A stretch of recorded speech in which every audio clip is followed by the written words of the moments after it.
Hello everybody and welcome to a brand new Elder Scrolls online character build video with me, Sherman. Today guys, we're taking a look at the Assassin character, a character idea I came up with a long time ago that I actually play on live, primarily for just playing the game. I don't do a lot of trial runs with him. I do every once in a while a trial run with him, but mostly I stick to PvE, dungeons, and solo play, group play, world bosses, that kind of stuff. I don't do a lot of stuff with that character because it's not my main. But he's pretty cool. His backstory is pretty neat. I think some of you guys will like it, but let me get the disclaimer out of the way. This is a casual roleplay build. This is not meant to be meta in any way.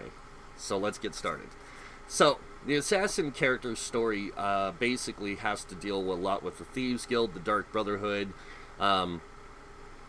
Being an assassin thief type character, goes around robbing from the rich, keeping for himself. He doesn't give to the poor, of course, because he's not Robin Hood. He is an assassin. And then he will kill whoever needs to. If he's hired to kill someone, he's going to do it. That's his job. But the whole premise behind the character, and the reason why I chose Argonian, was because it just seemed really fitting for, at the time when I made the character, to make it something different than what you would normally see playing as a normal Nightblade. So now let's go ahead and get into it. So we are an Argonian Nightblade. We are the assassin character. You can be any race with this. There are other races that are going to give you better options. Dark Elf's really good at it. Wood Elf, Red Guard, Orc, you know, pretty much all the stamina races are going to be really good at it. But I like the Argonian. That's my preferred for this. So, as you can see, we have 64 points in the stamina. This is going to give us a high stamina pool. This character is primarily a damage dealer. They can be a tank and healer if necessary. And all you do is you just change the attribute points to the different roles you need to be. As you can see, we have 19k magic, a 21k health, 30k stamina. We do have a 611 magic recovery, 367 health recovery with a 1209 stamina recovery. We do have a 2993 weapon damage with a 43% weapon critical. We do have 1607 spell damage with 23% spell critical. This is more or less for when we play healer. That's why we have this here. We do have 526 spell resist with a 334 physical resist. We are using the Lever Mundus Stone to increase our physical and spell penetration. And we are using Tri-Stat Food, because I tried this with the Dual Stat Food. Dual Stat Food does give you a little bit more health and a little bit more stamina, but I do like having Magicka for Magicka purposes, so I like using the Tri-Stat Food for it. You can use Dubious Cameron Throne if you're playing a race that's geared towards more stamina based. Really fine. Go ahead and do it. But in this case, Argonian, Tri-Stat's going to work best. Moving on. We do have the Tri-Crown pots for when we're tanking. We have the Spell Power pots for when we're playing healer. And we do have the Stamina Power pots for when we're playing stamina damage. As you can see, we do use Long Thin Pasty and Melon Sauce, and I don't know if I have Witch Mothers and all that in here. No, I do not. But those are I do have Dubious, and Witch Mother's Potent Brew is something you can use for when you're playing a healer, and you can use Dubious for when you're playing stamina-based. So, let's move on to the gear sets. Starting with the monster set, we are using Krogs. Krogs is a really good set for this, because it gives you extra physical pain. And then when you deal damage, you have a 10% chance to spawn drill limbs that create shockwaves in front of you, dealing X amount of damage every 0.4 seconds for 1.5 seconds. And the effect can happen every 3 seconds. This thing can fire off pretty much non-stop. You can have these things just firing out constantly. They do a decent amount of damage, and I really like it with this setup. Moving on to the next set, we are using Night Mother's Gaze for the higher weapon critical on the 2-piece, the 3-piece weapon damage, 4-piece weapon critical, but we're using it for the 5-piece. When you deal critical damage, you apply Major Fracture to the enemy, reducing their physical resistance by 5,280.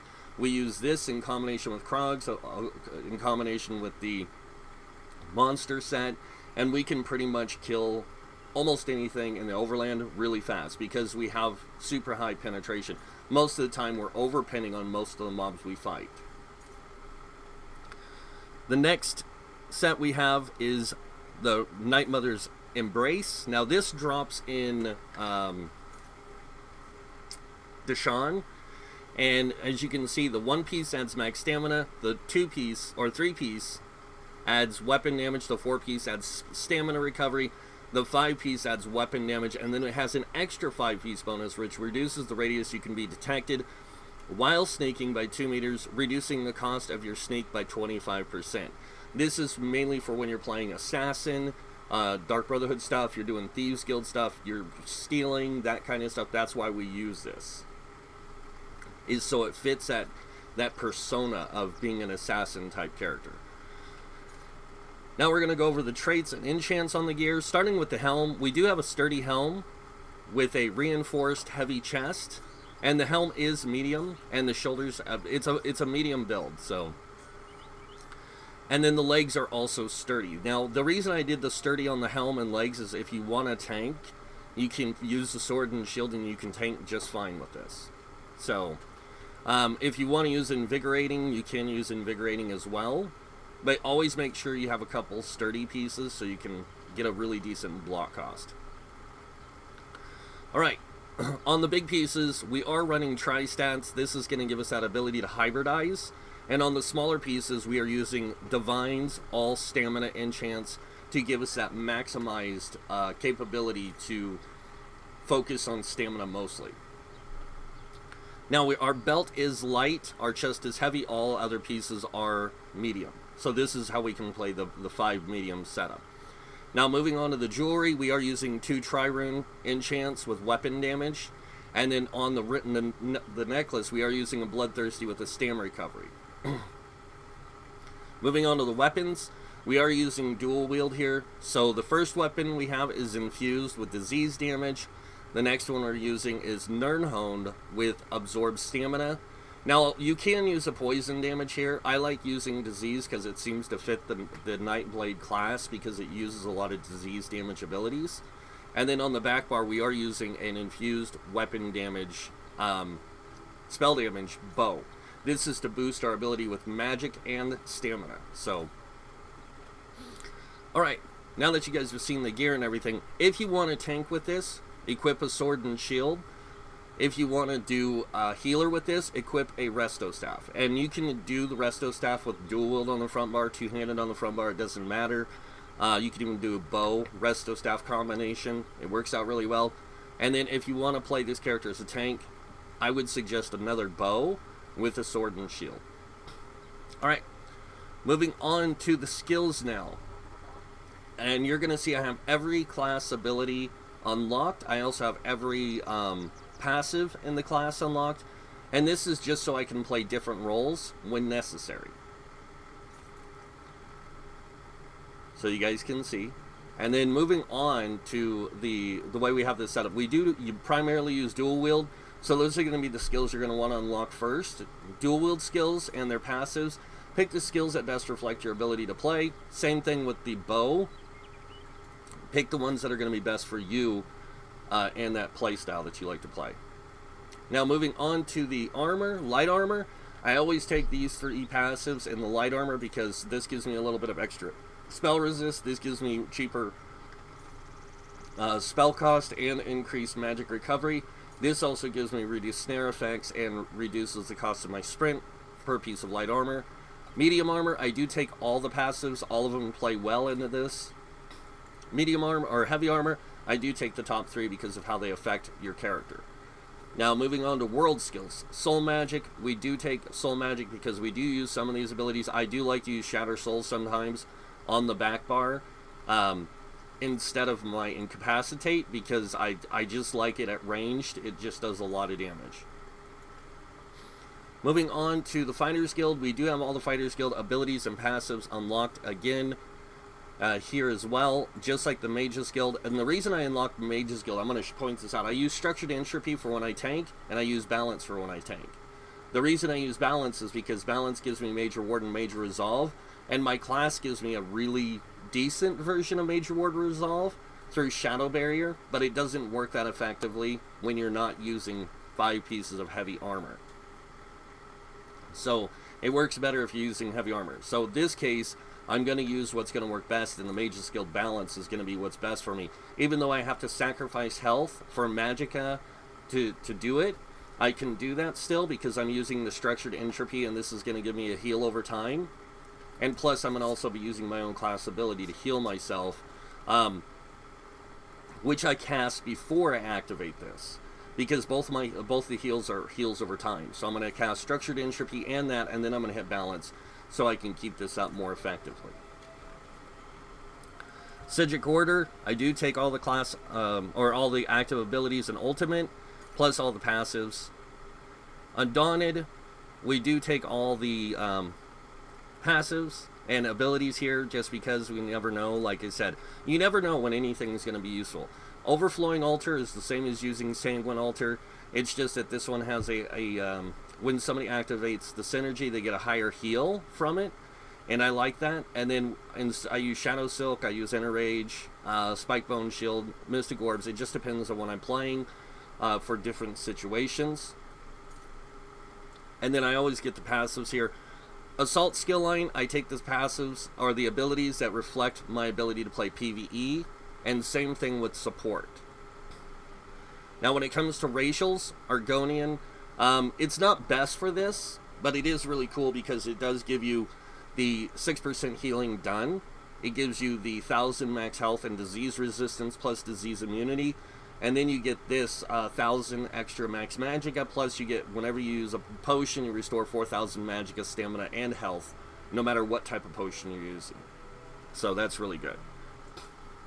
Moving on to alchemy, medicinal use, we use this to make the potions effects last 30% longer, and then provisioning, gourmand, and connoisseur to make our food and drinks last 20 minutes longer. Now we're going to go over the skills we have on the bar, starting with the first skill, and this is one you don't see a lot of people using right now, and that is Teleport Strike. This allows you to jump to your target and do a certain amount of damage, and then you apply minor vulnerability to them for 8 seconds, increasing their damage taken by 8%. Also grants them power, increasing the damage of your next light attack by 40%. So you teleport to them, then light attack right afterwards. So that way you get that extra 40% damage on them. Next, we have Blood Craze. This does a decent amount of damage up front. It does damage over time, and it heals you every 2 seconds that it lasts. So it's really nice. Then we have Surprise Attack. This is a lot of people are going to think this is our primary spammable. You can use it as your primary spammable if you want. It does do a decent amount of damage up front, but it's mainly better used when you come out a surprise attack or you're sneaking or invisible. That's where this one works best, because when you use it out of there, you get 3 seconds to set them off balance, and yeah. Or you stun them for 3 seconds and then set them off balance for 5. So it's really good for that, and plus for being in a Nightblade, the Shadow Tree, when you, I think it's Refreshing Shadow, is that it? No. It is something in here that when you come out of stealth or something, you can get more damage, or I don't know. Maybe it's just this one. Yeah. So it's just this when you do that. And then, of course, you also get that physical resistance reduced by 5% for 10 seconds. So this you can use as a spammable, like I said. But the spammable I like to use is Rapid Strikes. Now this deals X amount of damage over time for each hit, and it is a channeled attack, and each hit increases in subsequent damage by 3%. The final hit deals 300% more damage. So that's why I use that. I also have a Execute here. This is the Killer's Blade. This does X amount of disease damage and 300% more damage when the enemy is below 25% health, and it heals you if the enemy dies within 2 seconds of being struck. The portion of the ability scales off your max health, the heal does. Then we have Flawless Dawnbreaker. This is here just for the weapon damage, but it does do a nice bit of damage up front and a nice bit of damage over time. On the back bar, we have Rearming Trap. This does this sets a trap in a location. It takes 1.5 seconds to set, lasts 1 minute. when it's triggered, it does X amount of damage up front and X amount of damage over 6 seconds, and it also immobilizes enemies for 6 seconds if they can be immobilized, and then grants you minor force, increasing your critical damage by 10%, and then after being triggered, it will reset itself for another 6 seconds. So, really nice. Next ability we have on our bar is Venom Arrow. This does a decent amount of damage up front, decent amount of damage over time, and it also can interrupt casters or anyone casting an ability, and it'll interrupt them, set them off balance, and stun them for 3 seconds. Next we have Endless Hail. This just does X amount of damage every 0.5 seconds over 10 seconds. And then we have Relentless Focus. Now this one, you focus your senses for 30 seconds, reducing your damage taken by 3% with every light or heavy attack up to 5 times. While active, hitting an enemy with 5 light or heavy attacks converts this ability into Assassin's Scourge, allowing you to fire the Spectral Bow for half the cost, that deals X amount of disease damage and heals you up to 33% of the damage dealt if you are within 7 meters of the enemy.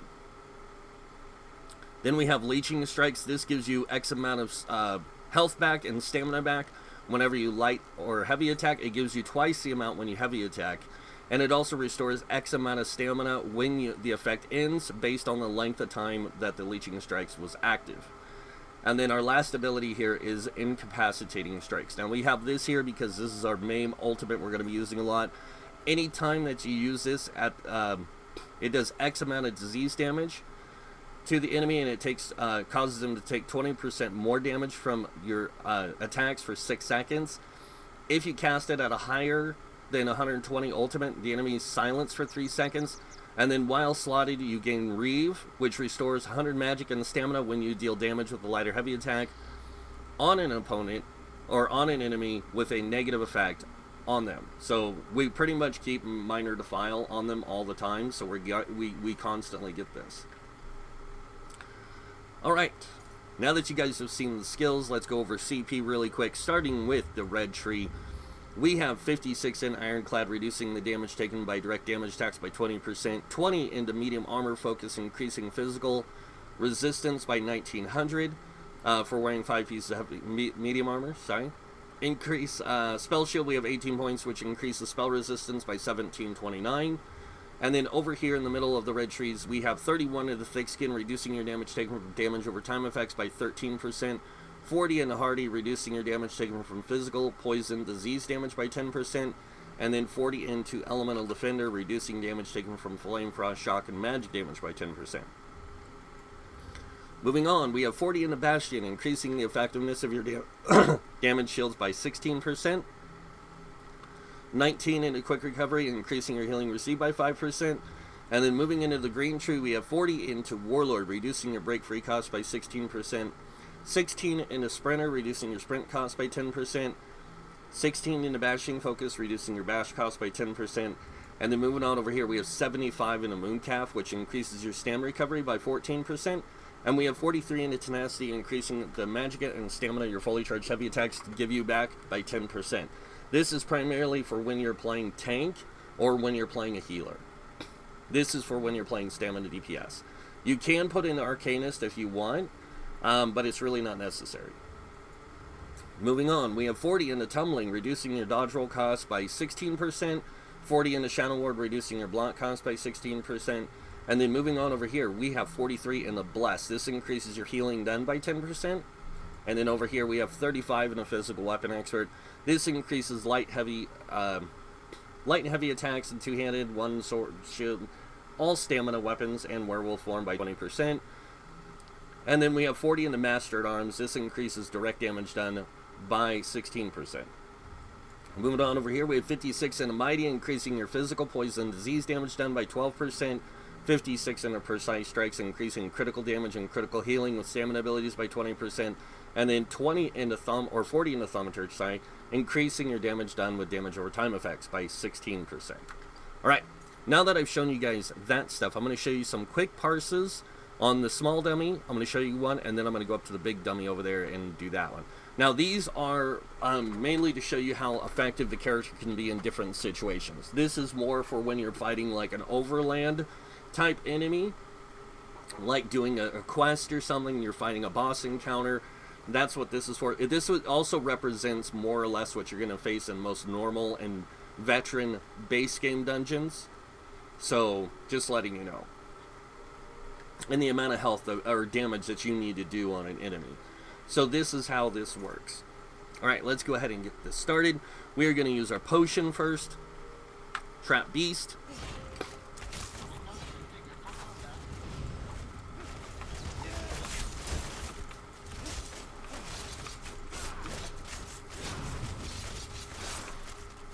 I didn't even get my thing off.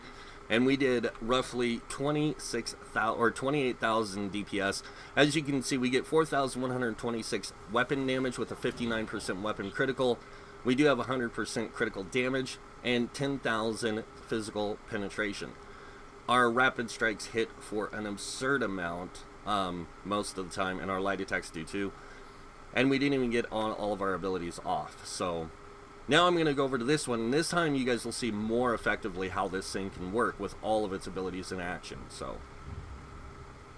now this one here will give me all the group buffs necessary to play in an organized group. That means all the buffs from every class in the game. Alright, so let's go ahead and do this.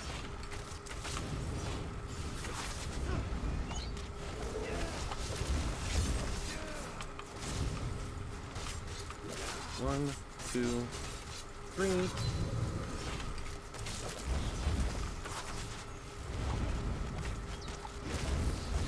Really? Alright. I can usually get up to about 33k on this thing.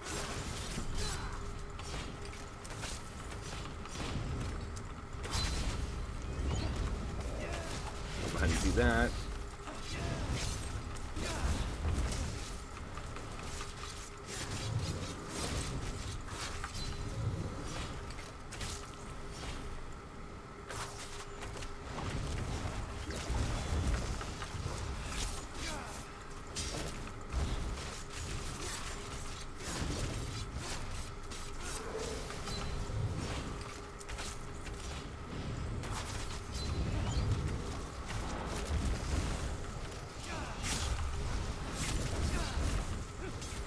Yeah. Alright, we're just going to let it run its course, but as you guys can see, we do a decent amount of damage, roughly about 31,000. I can get it up to 35k on when I'm having a better rotation, but I made a few mistakes there. So 30,000 is more than enough to play most of the content in this game. Alright, so let's go ahead and take a look at this real quick. We gotta wait for leaving combat. As you can see, we go to 4,810 weapon damage, 59% critical. We do have a decent amount of penetration here and everything. And then our abilities are doing a lot more damage. Our rapid strikes are doing more damage. Our light attacks are doing more damage. Our Assassin's Scourge is hitting for 46,000 at max, 38 on average. Our Surprise Attack is hitting for about 30,000 with 22,000 there. And then down here, our Incapacitating Strikes is hitting for about 37,000, 28,000. So a lot of our other stuff is just doing lots of damage. Now, I'm going to point this out. If I was using Reliquin and I was using a Maelstrom Bow with this same setup, I'm gonna tell you now, I can pull about 55,000 DPS with this. I have tested it. Alright, now that I've shown you guys that, let's go ahead and set this up for more of a solo play. So we are just going to get rid of Killer's Blade. We are going to move Surprise Attack over to here, and we're going to grab Bone Shield.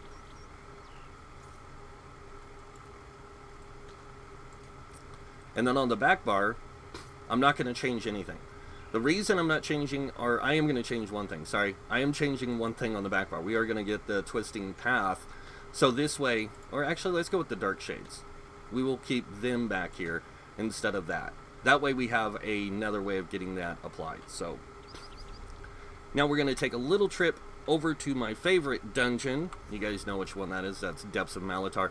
This is more of a solo play setup that I would use if I was doing something like soloing a dungeon, or if I wanted to solo play a world boss, or solo play against something really difficult and challenging, like stuff in Craglorn, stuff like that. This is where I would use this kind of build, or this kind of setup.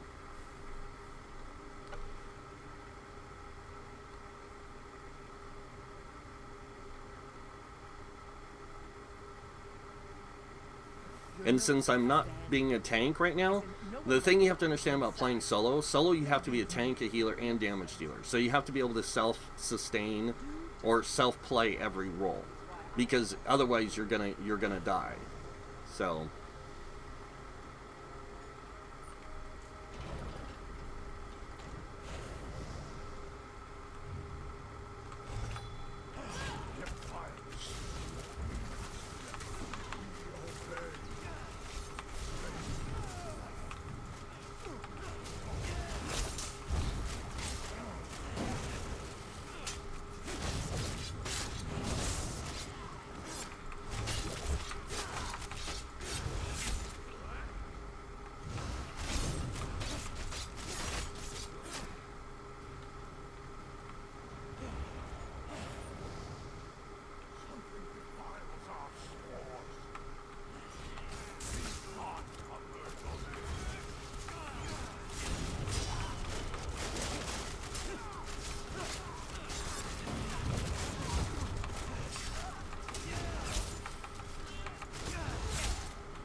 because I haven't fixed this bug, I'm going to fix it myself, because it's going to drive me nuts.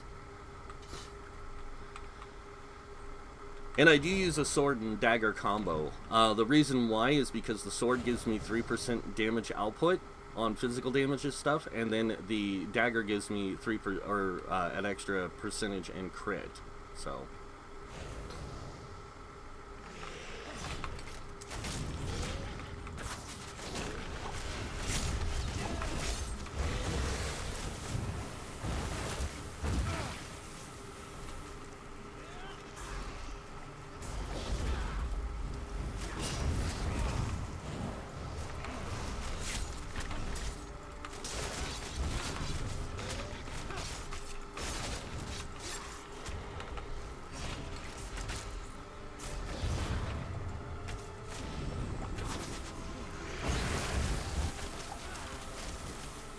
I really hate that poison ability he has.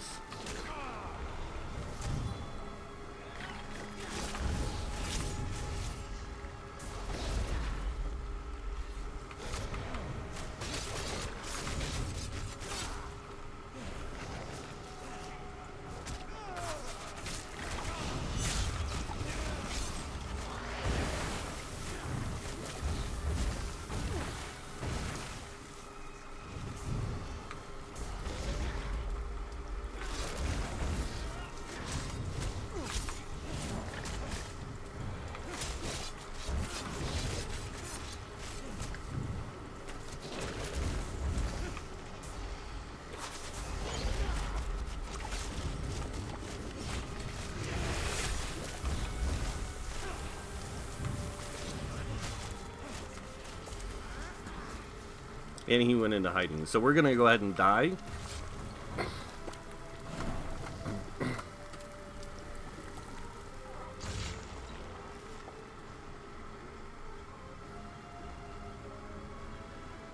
There we go.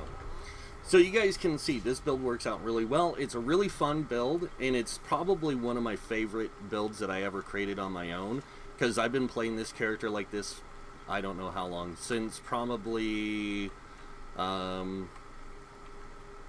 right before Morrowind came out. I've been playing this character like this, and I just really like it. It's just so much fun to be able to run around and do the things I want to do and play the different types of ways that I like to play a character. So I like to play a character that can do anything, and this character does that for me. I hope you guys like it. It's really fun. It is really fun, especially if you want to focus into the Thieves Guild Dark Brotherhood stuff, which, by the way, this character is focused into. I didn't show that. I do have the Dark Brotherhood all unlocked. I do have the Thieves Guild all unlocked, and I do have Ledgerman completely used. Well, on live, I have Ledgerman almost completely maxed out. But I do have the Fighters Guild and Thieves Guild maxed out, I believe, on the live servers. And I just love playing this character because it's so unique. It's such an interesting character, I should say. So that is it, though, for the Assassin character. I hope you guys like it. If you did, you guys know what's coming next. Go ahead and hit that like button. If you guys want to see more videos by me, you can subscribe. Other than that, I want to thank you all for watching. Until next time, have a wonderful day. And this guy might see you in game. Bye.